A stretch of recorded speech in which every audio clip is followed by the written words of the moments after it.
Hello everyone, this is Ritu from Modern English High School. I have already made one introduction video of lesson 5 lines and angles. In that introduction video I covered the 4 points. Now in the second introduction video I will be covering the remaining 5 points. For the 4 points please see the first video. Now I'll move on to the fifth point. Now the fifth point is linear pair.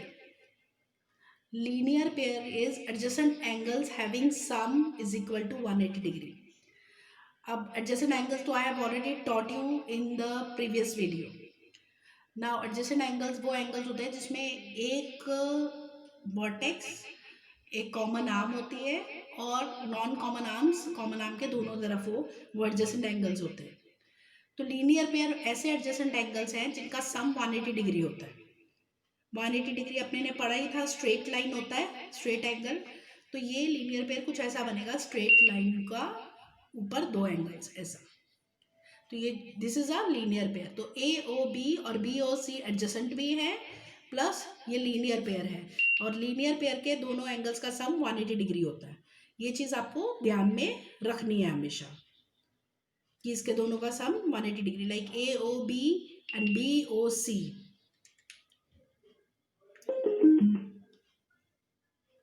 A O B and B O C दोनों को अगर add करें तो sum is 180 degree. Here you can see A O B plus B O C 180 degree. तो कहीं पे भी अगर लीनियर पेयर की बात होगी तो आपको दिमाग में रखना ही है लीनियर पेयर के दोनों एंगल्स का सम 180 डिग्री होता है. Now next topic, sixth topic, vertically opposite angle. Vertically opposite angle कुछ बड़ा नहीं है, कोई भी एक क्रॉस बनाओ, कोई भी एक क्रॉस. उस क्रॉस में हमेशा यही रहता है, यहाँ पे भी मैंने एक क्रॉस ड्रॉ की है. तो क्रॉस में जो अपोजिट एंगल्स होते हैं ना, अपोजिट मीन्स आमने सामने वाले. लाइक क्लास में हम टीचर्स हमेशा स्टूडेंट्स के अपोजिट रहते हैं, सामने की तरफ. मेरा मुंह आपके सामने की तरफ रहता है और स्टूडेंट्स का मुंह हमारी तरफ रहता है. तो वो होता है अपोजिट एंगल्स. तो आमने सामने वाले लाइक एंगल 2 और 4, एंगल 1 और 3, तो ये वर्टिकली अपोजिट एंगल्स होते हैं. और मजे की बात ये है कि ये वर्टिकली अपोजिट एंगल हमेशा इक्वल होते हैं. सो किसी भी क्रॉस में आप चेक करोगे ना, किसी भी क्रॉस में हमेशा वर्टिकली अपोजिट एंगल्स हमेशा सेम रहते हैं. और जहां पे वो कट करते हैं ना, उस पॉइंट को बोलते हैं point of intersection. Okay, that point is called point of intersection. तो यहाँ पे angle 2, angle 1 is equal to angle 3 and angle 2 is equal to angle 4. तो ये वर्टिकली अपोजिट एंगल की प्रॉपर्टी है.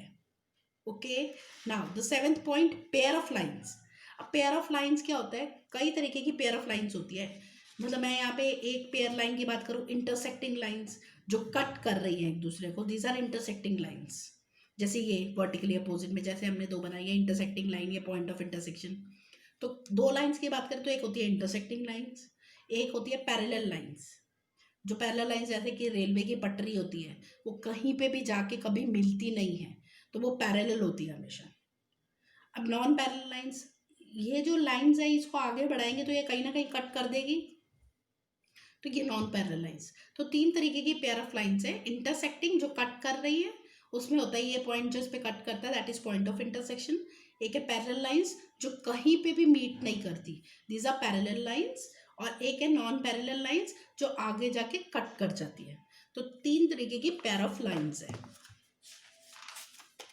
Next comes transversal. अभी ट्रांसवर्सल क्या है?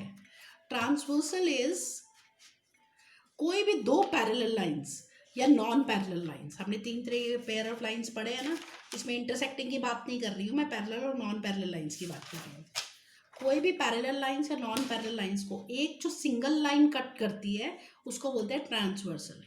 तो ये दो पैरेलल लाइंस को टी नाम दे दिया हमने, ट्रांसवर्सल. किसी भी चीज़ का नाम होता है ना, जैसे मेरा नाम रितु है, आपका कोई नाम है, तो नाम हम लोग लिखते हैं, तो लाइंस का नाम हम लोग लाइन के एंड में लिख देते हैं टी. तो ये लाइन का नाम है टी. इसका नाम मैंने टी क्यों रखा है? Because it is a transversal. अब ये नॉन पैरेलल लाइन है, इसको भी कट कर रहा है, ये भी टी ट्रांसवर्सल. सो ट्रांसवर्सल एक ऐसी सिंगल लाइन है जो दो लाइंस को कट करती है, वेदर वो दे आर पैरेलल और नॉन पैरेलल. पर इन दोनों में से ये ज़्यादा इंपॉर्टेंट है, इसीलिए मैंने यहाँ पे टिक लगाया है. हमें जो आगे प्रॉपर्टीज़ पढ़नी है वो इसकी पढ़नी है, और ये प्रॉपर्टीज़ बहुत इंपॉर्टेंट है. ये आपको 8th में 9th में सब जगह काम आने वाली है, इसलिए इट्स वेरी इंपॉर्टेंट प्रॉपर्टी, यहाँ पे ध्यान देने का. ये वाला तो खाली एक्सप्लेन करने के लिए बताया है मैंने, इसका कुछ यूज़ नहीं है, इसका बस यहीं तक है। एक जो सिंगल लाइन जो दो पैरेलल या नॉन पैरेलल लाइंस को कट करे, दैट इज ट्रांसवर्सल। ये खाली इधर के लिए है, बट ये अभी इंपॉर्टेंट है।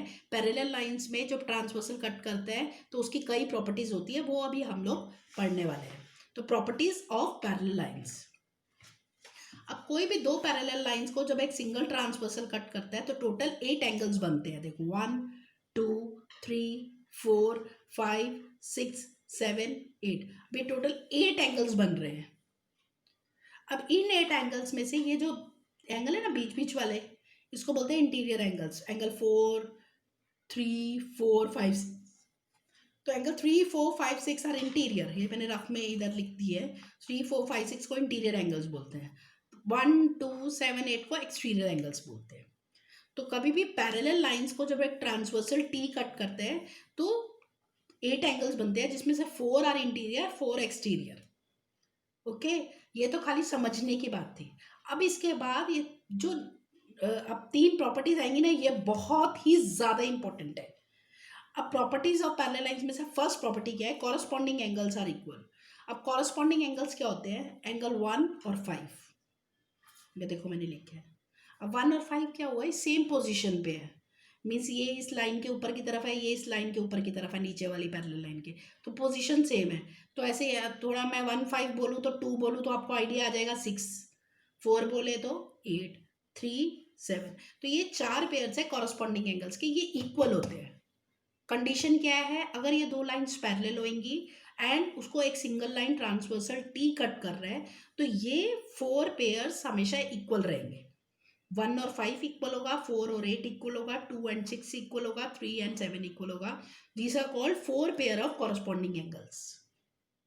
Okay, second, alternate angles are equal. अब ऑल्टरनेट एंगल्स क्या होते हैं? अभी interior alternate angles and exterior alternate angles.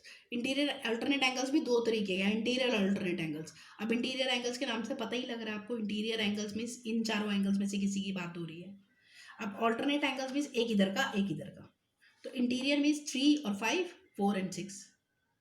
तो 3 और 5 के इक्वल रहता है, 4 6 के इक्वल रहता है, तो ये हो गया इंटीरियर अल्टरनेट एंगल्स।